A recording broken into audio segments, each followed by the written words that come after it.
Pernah ada orang hartanya itu habis karena ngobati ibunya. Terus datang ke saya, dia sumpek karena hartanya habis ngobati ibunya. Terus dia bilang, Gus saya ini sekarang sudah miskin karena ibu saya sakit dan harta saya habis untuk ngobati ibu saya. Terus tak guyoni sama saya. Kon kepen pinter apa kepen goblok? Kepen pinter Gus. Ingin pinter apa ingin goblok? Katanya ingin pinter. Kalau ingin pinter bahasanya jangan gitu. Harta kamu itu masih di akhirat karena habis untuk ngobati ibu. Bayangkan kalau habis untuk maksiat itu habis betul. Terus dia mulai syukur. Alhamdulillah Gus, harta saya habis secara heroik karena untuk mengobati apa ibu. Sudah pinter dia. Akhirnya miskin sampai sekarang ya tetap pede saja karena masih punya tabungan di akhirat. Pentingnya ilmu satu bahwa itu akan menjadikan satu perilaku.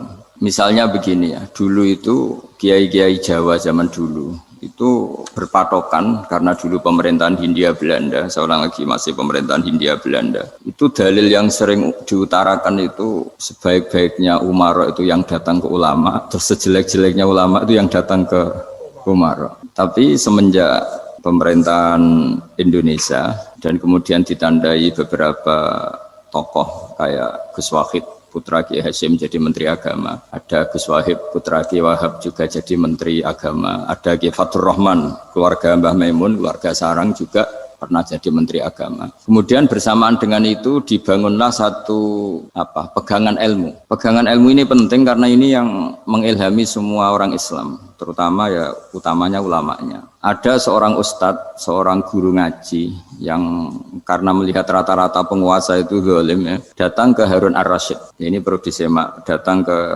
Khalifatullah atau Amirul Mukminin Harun Ar-Rasyid. Karena beliau seorang raja tentu terduga lah atau ya umumnya atau gimana lah istilahnya itu ya rata-rata ya agak seenaknya namanya raja, namanya penguasa. Ini dalam pikiran ustadz itu tidak mesti dalam fakta.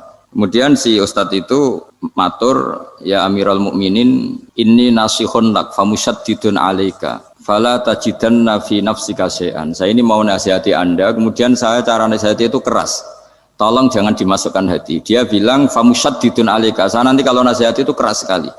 Tolong dimaklumi karena ini penting karena Anda harus dinasihati secara keras. Tapi sebelum nasihat itu diutarakan kata Harun Ar-Rasyid karena beliau Bani Abbas dan beliau orang alim termasuk muridnya Imam Malik. Kata Harun Ar-Rasyid, uskut, kamu diam Ustaz. Inna Allaha ta'ala arsala man huwa khairun minka ila man huwa syarrun minni. Wa ma'adhalika yaqulu Allahu ta'ala faqula lahu qawlan layyinal la'allahu yatadzakkaru aw yakhsha. Jadi ini sekaligus etika dan norma ya bagi semua dai di Indonesia dan semua kita. Wahai Ustadz kamu diam. Allah Ta'ala itu ngutus orang yang lebih baik ketimbang kamu, yaitu Nabi Musa, ke orang yang lebih jelek ketimbang saya, yaitu ke Fir'aun. Itu saja harus pakai etika faqula lahu qawlan layyinan. Kamu harus ngomong yang halus. Jadi intinya ini Harun Ar-Rasyid komplain. Kamu itu kalau jadi Ustadz ngaji kira-kira gitu. Jadi betapa baiknya orang dulu memahami Quran. Jadi Quran itu dibaca, kemudian kita mungkin baca terus jadi cerita, mungkin ada yang baca jadi perilaku, ada yang baca kemudian itu mengilhami, membentuk. Nah kira-kira itulah yang membentuk kiai-kiai alim di NU, di beberapa pesantren maupun orang-orang alim di luar NU. Asal ngajinya dan bacanya seperti kita, pasti seperti itu. Karena cara berpikir tadi. Sudah, jadi akhirnya si Ustadz tadi keluar dan minta maaf, anta a'lamu minni, ternyata engkau lebih alim ketimbang saya. Jadi kalimat famusyaddidun alaika, saya akan keras cara memberi nasihat, itu yang diket, yang dipotong, yang dibatalkan atau yang diralat oleh Khalifatullah Harun Ar-Rasyid. Yaitu dikatakan inna Allaha ta'ala arsala man huwa khairun minka ila man huwa syarrun minni. Yaitu Allah mengutus orang yang lebih baik ketimbang kamu, yaitu Nabi Musa, ke orang yang lebih jelek ketimbang saya, yaitu Fir'aun. Itu pun harus faqula lahu qawlal layyinan. Cara berdakwah harus dengan kata-kata yang halus, yang lembut, yang indah. Dan dengan kata-kata itu diharapkan la'allahu yatadzakkaru aw yakhsha. Semoga yang didakwai menjadi ingat. Sehingga dengan kemampuan ilmiah seperti ini menjadi pegangan bersama bahwa kita sebagai dai atau sebagai tetangga atau sebagai sama-sama warga Indonesia, bawaan kita memang harus faqula lahu qawlan layyinan la'allahu yatadzakkaru aw yakhsha. Kemudian dalam disiplin ilmu yang lain. Halus itu tidak kuat. Angin itu ya halus, tapi kalau di manage itu jadi kekuatan yang dahsyat. Begitu juga air dan sebagainya. Sehingga tidak perlu khawatir terus kalau dakwah halus itu tidak punya efek yang signifikan. Tidak juga. Allah Ta'ala itu pengelola angin. Angin itu kekuatannya dahsyat. Sehingga Nabi Sulaiman dikasih kekuatan angin dan bisa terbang kemana-mana. Kemudian sekarang jadi teknologi yang banyak memanfaatkan angin. Mulai rem, mulai apa saja. Sehingga dari cerita saya ini kemudian terus kiai-kiai itu membentuk dakwah termasuk di ekonomi dengan cara yang rileks. Nah, cara rileks itu satu tentu dimulai dengan ilmu. Misalnya begini, saya beri contoh. Ketika ada orang melafadzkan kalimat la ilaha illallah, tiada Tuhan selain Allah. Kemudian kalimat ini mungkin kalau orang NU baca itu rutin ya, karena kiainya kelamaan ya yang ikut sambil tidur ya. Kalau tahlil itu disebut kiai tertentu itu mesti yang belakang wah suwi itu kalau kiai itu lama itu. Nah kiainya juga karena jadi lakon ya kan lebih semangat karena pegang mic. Biasanya gitu di NU itu. Kalau khotib mesti semangat karena yang pegang mic, yang dengerin mesti ngantuk karena monoton gitu. Karena yang mendengerin sudah tahu pasti nyuruh baik meninggalkan yang jelek. Jadi ilmunya sudah disimpulkan dulu. Setiap yang tidur di masjid mesti tak tanya kenapa tidur. Ilmunya ada perkembangan Gus, nyuruh yang baik meninggalkan yang jelek. Tapi kalau ilmunya agak ada perubahan kan dengar semua pasti nyuruh yang jelek meninggalkan yang baik. Karena watak manusia itu agak-agak suka fitnah, itu suka geger. Tapi kalau monoton itu mesti enggak itu. Tapi yang menjadi pegangan kita, saya ulang lagi, itu ilmu dulu. Saya ulang lagi itu ilmu dulu. Saya berkali-kali menyontohkan, kalau ada orang kafir, orang yang tidak bersyahadat 70 tahun, kemudian dia bersyahadat sekali saja di akhir hayatnya. Itu kata Allah, qulil ladzina kafaru iyantahu yughfar lahum ma qad salaf. Katakan ke mereka yang kafir, jika dia mau bersyahadat, itu masa lalunya diampuni semua. Sehingga kedahsyatan kalimat ini luar biasa. Orang yang kafir 70 tahun saja barokahnya la ilaha illallah ini dosanya bisa diampuni semua. Nah kemudian karena ilmu ini tidak begitu populer atau kurang dipopulerkan atau kita sendiri kurang menghayati, sehingga la ilaha illallah itu lebih dianalisis cara lafadz ini pelafatannya ada sanadnya ndak ya gitu. Terus cara melafatkan bareng-bareng seperti itu ada tumpengan ini bid'ah enggak ya. Jadi pertanyaannya sudah tidak tentang keramatnya atau sakralnya atau fadilahnya la ilaha illallah, tapi sudah macam-macam. Jadi dan cara seperti ini ada hadisnya enggak, legal enggak, terus ada sanadnya enggak. Jadi saya mohon semohon-mohonnya untuk teman-teman yang di Al-Iman itu harus ngaji ya. Ngaji itu nanti kamu tahu cara mandang sebuah ibadah atau perilaku atau apa sajalah tahu. Karena al-ilmu yurisul ahwal, ilmu itu bisa mengilhami cara pandang. Dulu yaitu saya ulang lagi, ketika zaman Hindia Belanda, karena pemerintahnya Hindia Belanda itu, ulama-ulama keras sekali, sejelek-jeleknya ulama itu yang datang ke Umarok. Tapi setelah era Mbah Hashim, era sampai Mbah Maimun, itu mereka peduli sama Umarok, semuanya sama-sama warga Indonesia yang ingin melihat Indonesia yang lebih baik. Sehingga banyak ya kakak saya sendiri pernah wakil bupati, terus putra Mbah Maimun wakil gubernur. Ini teman saya Ki Hafid ya bupati. Semenjak itu terus dan itu nggak lepas dari cara pandang. Ya itu cara pandang diantaranya adalah cerita tentang Nabi Musa yang Allah tetap peduli sama Fir'aun. Sehingga tetap didakwai Nabi siapa? Musa. Dan posisi Musa datang bukan memanggil. Ya, cuma kayak sampai sekarang tuh belum pernah ke kantor bupatinya Pak Hafid karena kadang-kadang orang terus curiga mengajukan proposal jadi agak repot. Ketemu bupati itu sialnya kiai kan mesti pikirannya orang bupati ini nyangoni kiai ini disangoni itu. Itu terus kayak kita fakir miskin itu. Jadi makanya saya itu belum pernah datang. Tapi alhamdulillah karena beliau berambisi menjadi wa khairul umara mayatuna babal ulama. Jadi datang tapi sangat ambisius ingin mengalahkan ulama karena dia kalau datang statusnya lebih tinggi. Ya tidak apa-apa ini tawaduk tapi niatnya agak begitu tawaduk. Jadi datang. Jadi saya sering ke Jakarta tapi Ya tadi jarang ya. Biasanya mengajarkan waktu hanya pas saja, tidak kurang tidak lebih. Biasanya ngajar di pondoknya Pak Kures itu di Baitul Quran ya. Hanya ngajar santri-santri itu. Nah, jadi pemahaman Quran dulu itu kata Imam Ghazali itu membaca Quran itu membaca, bukan bercerita. Kalau kamu membaca seperti ini, kunta qori'an, kamu pembaca. Pembaca itu yang mengambil pelajaran. Tapi kalau kamu hanya cerita, itu namanya kunta hakian. Sebenarnya Anda tidak membaca Quran, tukang cerita. Misalnya tadi cerita Nabi Musa datang ke Fir'aun. Itu kalau kamu hanya cerita, wah dulu itu ada orang namanya Fir'aun, didakwai Nabi yang namanya Musa. Ya itu namanya tukang cerita. Kalau kamu pembaca tidak gitu. Betapa baiknya Allah, orang sengawur Fir'aun saja inginnya Allah masih ingin diselamatkan dengan mengutus Nabi Musa kekasihnya. Itu namanya kunta qori'an, kamu pembaca betul, bukan kunta hakian, kamu tukang cerita. Begitu juga seterusnya tentang Quran ayat-ayat seterusnya. Sehingga yang diharapkan dari pembacaan Quran itu memang kita sebagai ahli baca, ahli mu'tabir ya, ahli yang ngambil pelajaran, bukan tukang apa? Cerita. Sehingga dulu ketika Sayyidina Umar radhiyallahu anhu ketika membuka Baitul Maqdis atau Baitul Muqaddas dan diajak syukuran, pesta-pesta makan itu. Beliau enggak mau.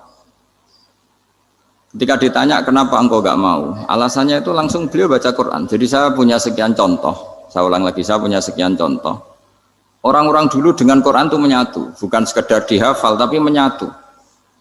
Sehingga bawaannya itu sudah Qurani, sudah Qurani. Saya beri contoh pertama Rasulullah SAW, nanti Umar kedua. Rasulullah itu pernah nggak makan sampai 3 hari.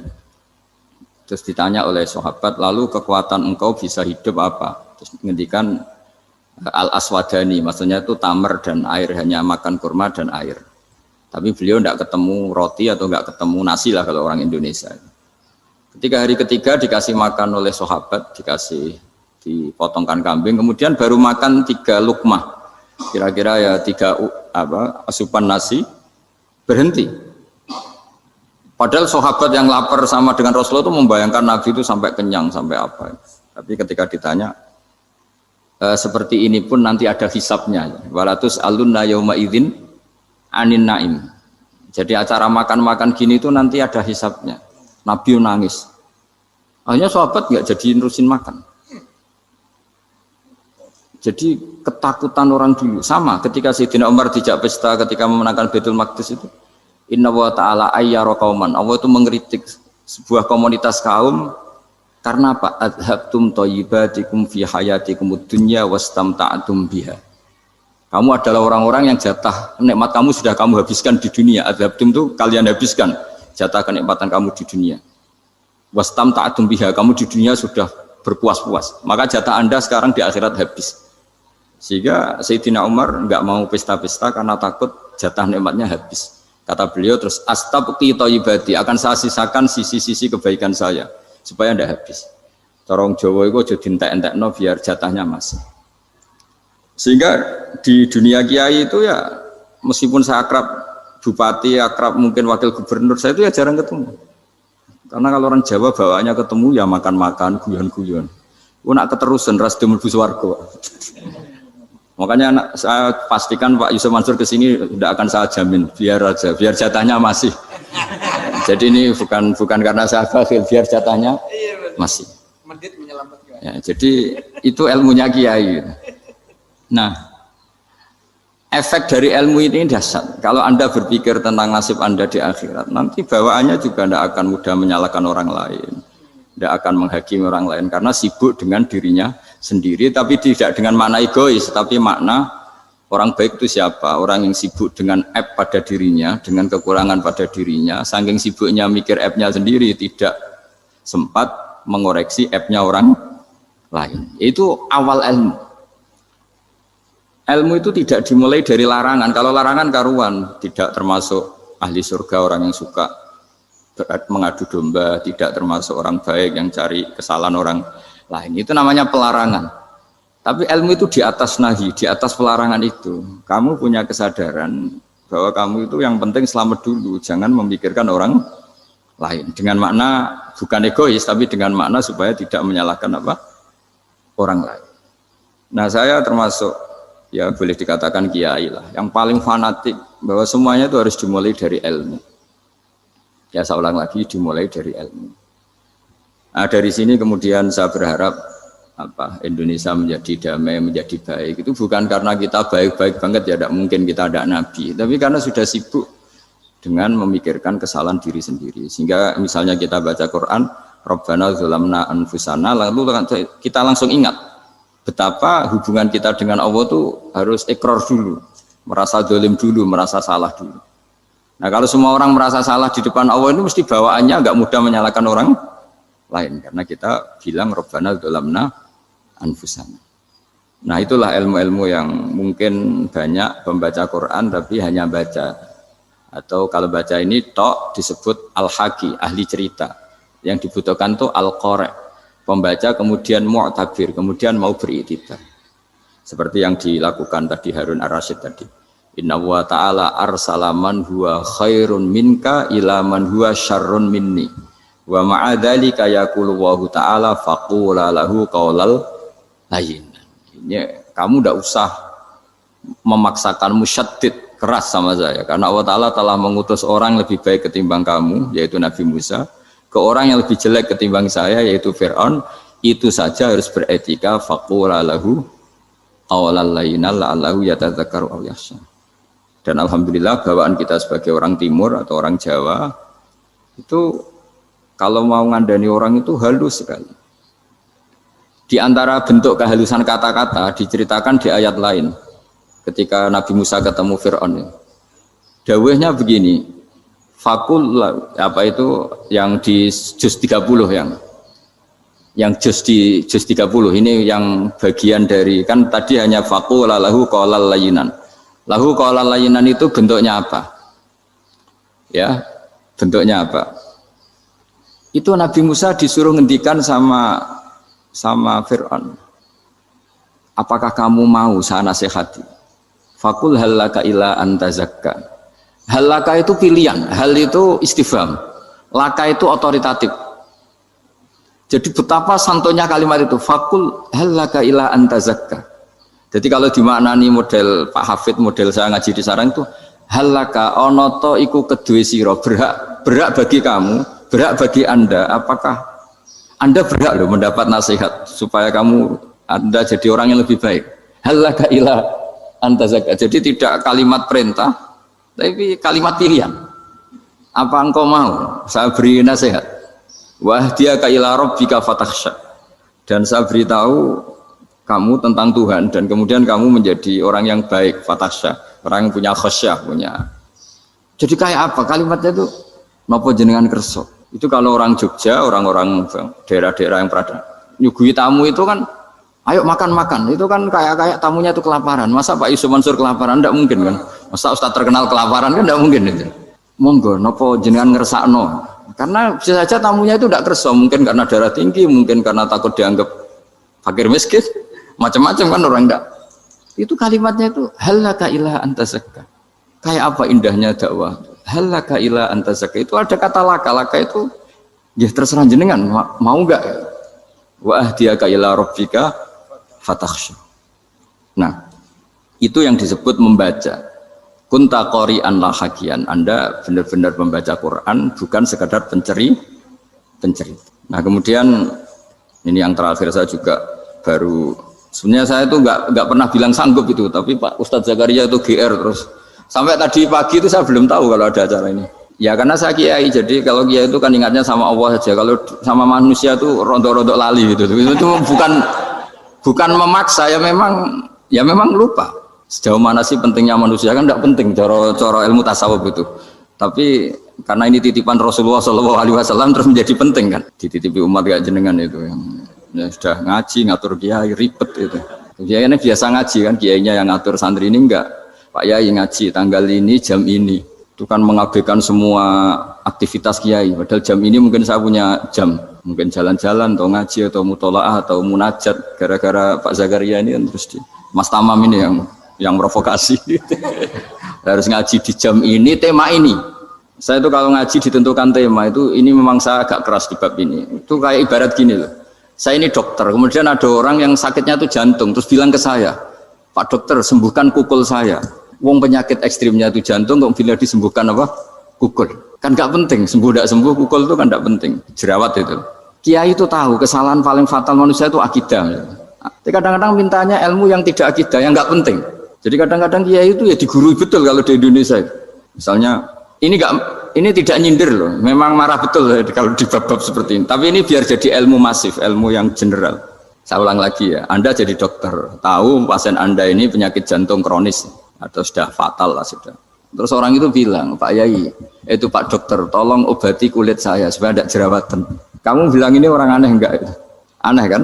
Nah, kiai juga gitu. Saya sering itu ada orang mau haji gitu, Gus doain saya jadi haji mabrur. Pernah belajar haji Pak? Dereng Gus. Mungkin enggak orang belum belajar nyupir terus kemudian minta didoain, Gus saya mau nyupir doain selamat. Mau nyupir aja enggak bisa kok minta doa selamat. Harusnya urutannya kan belajar dulu baru minta doa. Tapi kali ini aliman bener ngajaknya akidah dulu, ahli sunnah kan. Nah itu bener karena akidah itu hal yang prinsip memang harus. Kalau kebetulan enggak bener taruh visi betul.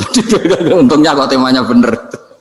Jadi saya mohon ke seluruh orang-orang yang mau ngaji ke kiai itu tema itu biar yang milih kiai supaya tahu prioritas yang harus benahin. Jangan tema yang kita yang milih, jangan-jangan tema yang kita pilih itu tidak mendesak atau tidak penting. Ini bukan apa, ini saking ingin baik saya ya, keinginan baik saya supaya dulu zaman sahabat ya gitu. Kalau ada pertanyaan salah sama Nabi dibenerin, cuma Nabi terlalu bijak. Cara benerin tuh enak. Kalau saya karena tidak Nabi saja ya agak-agak kasar kan. Kalau tidak Nabi tidak wajib bener terus. Yang wajib bener terus itu Nabi. Saya beri contoh ya. Nabi itu ngendikan tentang kiamat. Kiamat itu dahsyat, mengerikan gini-gini. Kalau pikirannya orang kampung itu begini. Nabi ini aneh.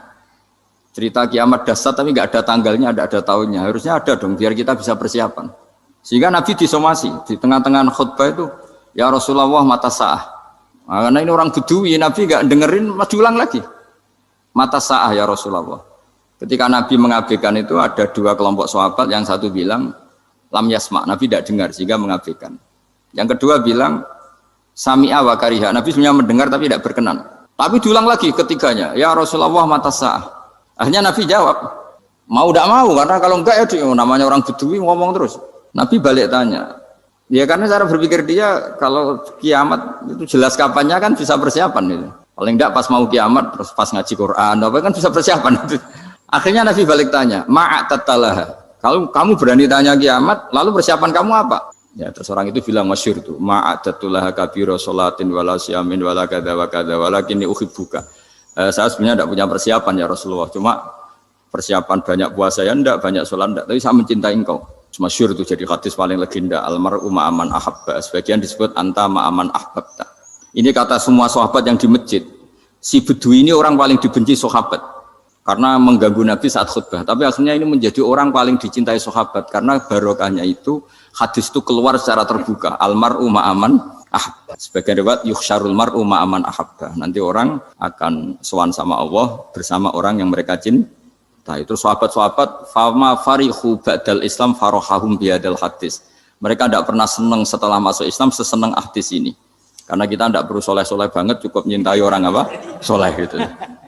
Makanya saya sekali bilang itu ya, kadang-kadang saya jadi orang alim itu ya rugi. Ruginya tadi. Misalnya untuk menjadi orang alim kan harus hafal Quran, ngaji Bukhari, Muslim, Ikhya. Ternyata pengumuman kedua orang nggak bisa apa-apa. Gelombang kedua para pecinta, waduh itu kan repot ya. Jadi kita yang jadi orang alim susahnya bukan main, ternyata disaingi pengumuman kedua dan para pecintanya. Wah itu kan akhirnya ketemu orang-orang nggak jelas tadi itu. Nah itu ya termasuk farah dalam Islam, farhatul aibin. Jadi senang itu di Islam itu ibadah. Ya kul bi fadlillah wa bi rahmati fa bidzalika falyafrahu. Senang itu diperintahkan Allah. Saya itu sering di kamar, kadang itu nyun sewu kayak gatelan gitu, apa itu. Ya agak kukur-kukur terus merengut saja malu. Malu saya itu dilihat Allah kok kayak agak ridho itu malu. Ya kayak tadi lah, kamu dikasih rumah gratis, Kemudian pas yang ngasih datang, kamu kelihatan cemberut, itu yang ngasih kan mangkel. Jadi dikasih gratis masih cemberut. Sama hubungan kita dengan Allah itu semuanya dikasih gratis. Makanya tabassum, senyum itu ibadah. Kita yang nekuni ilmu hadis. Betapa hebatnya Nabi ngendikan, kalau kamu tidak bisa ibadah yang berat-berat, cukup ibadah senyum. Kadang ngendikan tol qati wajhin, kamu cukup berwajah yang indah, yang menyenangkan. Tabassum, senyum. Kalau kamu tidak bisa membalas jasanya orang yang ngasih, minimal kamu senyum, minimal kamu kelihatan seneng gitu. Nah, makanya seneng itu sudah ibadah. Dan sekarang orang untuk seneng aja susah. Karena bawaannya nuntut orang lain supaya kayak keinginan dia, bawaannya nuntut, ya ribet. Kalau gitu ya ribet. Makanya saya bilang al ilmu yurisul ahwal. Ilmu itu diperkuat. Nanti yurisul ahwal, ilmu itu akan membentuk Anda. Dulu beberapa raja itu ya kumoluhur karena jadi raja. Punya apa saja, tapi punya penasihat ulama itu ya nasihat itu sederhana. Ada seorang raja tanya ke kiai, gimana dengan semua kerajaan saya? Wah, padahal dia punya apa saja. Jenengan miskin sekali, itu kerajaan seluas ini, kok bisa aja? Terus ditanya sama si ulama tadi, andaikan Anda di padang pasir, kemudian kalau tidak minum segelas air itu mati. Apakah Anda akan membeli segelas air ini dengan semua kerajaan Anda? Oh iya, pasti apapun saya lakukan untuk mendapat satu gelas air. Terus la tafrah bimulkin la yusawi syarbatama'in. Kamu jangan bangga dengan kerajaan yang nilainya itu enggak sebanding dengan segelas apa? Air. Akhirnya raja itu mikir, saya tidak jadi raja bisa hidup. Tapi kalau enggak minum air, mati. Berarti penting satu gelas air. Akhirnya lama-kelamaan ini nganggap kerajaan itu biasa, ternyata nggak sepenting segelas air. Ya seperti kita lah, misalnya orang nggak punya alpat tuh nggak malu, tapi kalau nggak punya celana itu malu. Kamu mau punya alpat tapi nggak punya celana? Kan nggak mau. Yaitu ilmu itu yurisul ahwal, ilmu akan melahirkan satu perilaku. Jadi kalau ilmu Anda mantap, pasti syukurnya juga mantap gitu. Ya makanya saya termasuk kiai yang selalu mendorong pentingnya ilmu. Bahkan kata Sufyan Ats-Tsauri ngendikan saking pentingnya ilmu ada kata fa'lam annahu la ilaha illallah, dimulai kata fa'lam. Dan saking pentingnya ilmu itu setiap nabi itu status permanennya itu hanya satu, mengajar. Rabbana wab'ats fihim rasulam minhum yatlu 'alaihim ayatik, membacakan ayat-ayat Allah sampai wa yu'allimuhumul kitab, mengajarkan kitab wal hikmah. Bahkan Allah sendiri wasofa dzatahul aliyah bi annahu al-muallim. Yaitu Allah ngendikan Ar-Rahmanu 'allamal Qur'an. Jadi betapa hebatnya pengajar. Allah sendiri mensifati dirinya itu Ar-Rahmanu 'allamal Qur'an. Allah itu Maha Rahman yang mengajarkan Quran. Di surat Iqra juga disebutkan Iqra wa rabbukal akram alladzi 'allama bil qalam. Jadi Allah mensifati dirinya sebagai pengajar. Kayak apa pentingnya mengajar? Karena al-ilmu yurisul ahwal. Ilmu ini melahirkan satu sikap. Pernah ada orang hartanya itu habis karena ngobati ibunya. Terus datang ke saya, dia sumpek karena hartanya habis ngobati ibunya. Terus dia bilang, Gus saya ini sekarang sudah miskin karena ibu saya sakit dan harta saya habis untuk ngobati ibu saya. Terus tak guyoni sama saya. Kon kepen pinter apa kepen goblok? Kepen pinter Gus. Ingin pinter apa ingin goblok? Katanya ingin pinter. Kalau ingin pinter bahasanya jangan gitu. Harta kamu itu masih di akhirat karena habis untuk ngobati ibu. Bayangkan kalau habis untuk maksiat itu habis betul. Terus dia mulai syukur. Alhamdulillah Gus. Harta saya habis secara heroik karena untuk mengobati apa ibu. Sudah pinter dia. Akhirnya miskin sampai sekarang ya tetap pede saja karena masih punya tabungan di akhirat. Dan itu saya terinspirasi oleh ilmu juga. Jadi dulu Sayyidah Aisyah itu pernah nyimpan sepotong daging kambing, disimpan untuk dimakan beliau, karena beliau mau iftar ya, mau buka atau apa. Singkat cerita, karena bawaan keluarga Nabi itu sakhok, ada orang minta dikasihkan. Suatu saat akhirnya kan habis, terus Nabi tanya, yang daging tadi di mana? Habis. Terus Nabi cara menjelaskan itu indah sekali. Harta kamu itu baju yang kamu pakai nanti ya rusak, yang kamu makan nanti ya ke WC. Wa tasaddaqta fa abqaita. Memang di semua riwayat itu pakai dhamir mukhatab mudzakkar, meskipun asal usul riwayat itu untuk Sayyidah Aisyah karena untuk umum. yang kamu sodakohkan tuh yang masih. Kamu jangan bilang kamu sodakohkan tuh yang habis. Yang kamu sodakohkan tuh yang masih. Misalnya saya punya uang 1 miliar misalnya. Terus pernah tak sodakohkan ke fakir miskin atau ke kiai atau ke pondok 100 juta. Itu yang mesti masih. Karena kadung di luar kekuasaan kita. Kadung lillahi ta'ala. Justru yang masih itu yang potensi nanti untuk hal-hal yang kurang positif. Semenjak itu orang sodakoh itu begitu entengnya. Karena itu yang masih. Ya tapi tentu sarannya yang tepat ya. Saya sekarang sering kampanye sedekah tepat karena misalnya sering saya itu didatangi orang kaya. Gus saya ini punya uang banyak, ingin punya masjid biar dipakai orang Jumatan. Terus saya bilang kamu ingin jadi orang baik betul apa baik versi Anda? Baik betul Gus. Tak ajarin mau, gak tersinggung, mau Gus. Kalau Anda bikin masjid di kampung Anda, masjid terbaik di dunia sekalipun, yang bingung saya ahli fikih. Kok bisa? Kan terjadi 2 Jumatan, nanti sahnya yang mana? Kamu enak aja bikin masjid, kan? Kamu bikin masalah baru bagi kiai fikih di daerah kamu. Belum nanti orang terus migrasi ke masjid Anda karena lebih baik, koriknya lebih baik. Kamu membunuh masjid yang lebih tua, itu nggak sopan sekali, masjid itu sudah lebih tua kamu. Akhirnya mikir, nggak usah Gus kalau gitu, sedekah apa saja, yang penting perintah jenengan gimana. Ya sudah. Jadi sedekah itu juga harus dibina supaya kalau orang kan bisa saja kan uang 100 juta itu untuk fakir miskin manfaat, ternyata untuk masjid yang sifatnya aksesoris, untuk lampu yang kristal yang mahal-mahal bukan yang pokok. Itu pentingnya ngaji ya. Jadi lagi-lagi al ilmu yurisul ahwal. Ilmu itu melahirkan satu sikap. Jadi ketika ada masjid baru, kalau orang nggak bisa ngaji fikih, wow ada masjid baru, masjid banyak. Tapi kalau yang ngaji fikih ngerti ini malah ada masalah baru karena ada ta'adudul Jum'atan, gimana hukumnya 2 Jumatan dalam kondisi yang tidak mendesak. Makanya sekarang saya baru kampanye itu. Dulu itu kalau ada masjid banyak itu kan faktornya beda ormas, beda pemahaman atau agak jauh. Masih hukum sosial atau bawaan kondisi. Misalnya di dekat UGM itu ada masjid kampung pertama.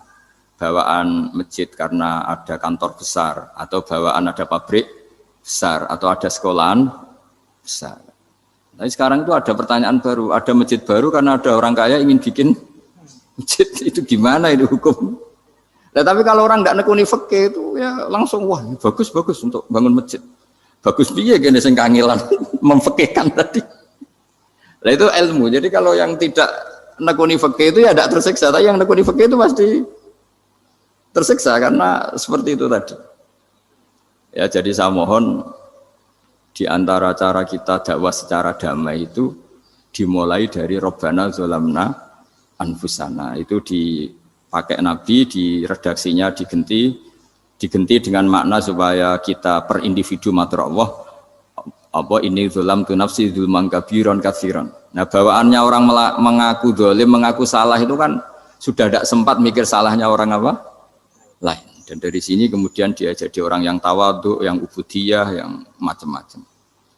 Sehingga Nabi itu bukan dianggap ya, pasti penjelas terbaik. Terus Allah meredaksikan wa ma tuqaddimu li anfusikum min khairin tajiduhu indallah. Apa saja kebaikan yang kamu sudah berikan untuk Allah sampai akhirat, itu ya pasti kamu temukan di akhirat. Terus yang terakhir saya beri contoh orang peminta-minta, sa'il. Itu Sayyid Ali Zainal Abidin kalau ada orang minta-minta terus dikasih, misalnya dikasih ya 100.000 atau 50.000 atau 10.000 sesuai kemampuan yang memberi, itu marhaban biman hamala zadi ilal akhirah. Saya terima kasih ya, gara-gara kamu minta uang saya jelas sudah sampai akhirat. Coba kalau di rumah bisa saja untuk hal yang tidak positif. Jadi bawaannya itu cara pandang itu rubah. Jadi sebenarnya kalau kita ngasih uang di masjid, ngasih kiai atau ngasih fakir miskin, ya uang itu yang masih, bukan yang habis. Itu watasodak kata fa'abqaita, yang kamu berikan tuh hakikatnya yang masih. Karena sudah ada kamu otak-atik lagi, makanya disebut wakaf. Sebenarnya wakaf itu dulu secara makna lughat, saya ulangi secara lughat. Maknanya itu sudah berhenti, wakafun maknanya berhenti. Nah sedekah itu dari kata sedekah maknanya benar. Orang yang sering sedekah berarti imannya benar. Orang yang uang sudah diberikan berarti dia sudah terputus, wakaf berhenti dari hubungannya dengan dia. Sudah dikasihkan berarti selesai. Sehingga wakaf dan sedekah itu sebenarnya maknanya saling melengkapi. Kemudian orang-orang fikih karena ada disiplin ilmu tertentu, wakaf itu untuk sedekah yang permanen, yang abadi, kemudian sedekah untuk infak. Tapi itu kan hanya istilah-istilah dalam disiplin ilmu. Sebetulnya kalau pakai ilmu yang umum, sedekah ya bisa disebut wakaf, wakaf ya bisa disebut apa? Sedekah. Karena maknanya sedekah itu wakaf. Wakaf itu apa? Qat'u raqabatil malik an hadal mal atau an mali. Hubungan pemilik harta ini terputus dari harta itu. Jadi misalnya saya sudah wakaf tanah ini ke masjid, sudah diterima. Buat saya kepikiran gadekan atau menjual sudah tidak bisa, sudah berhenti di situ saja hubungan saya dengan kepemilikan harta itu. Makanya disebut apa? Wakaf. Dan kalau saya wakaf berarti menunjukkan kebenaran iman saya karena sudah menafkahkan sebagian harta untuk Allah Ta'ala. Disebut sodik, sodak.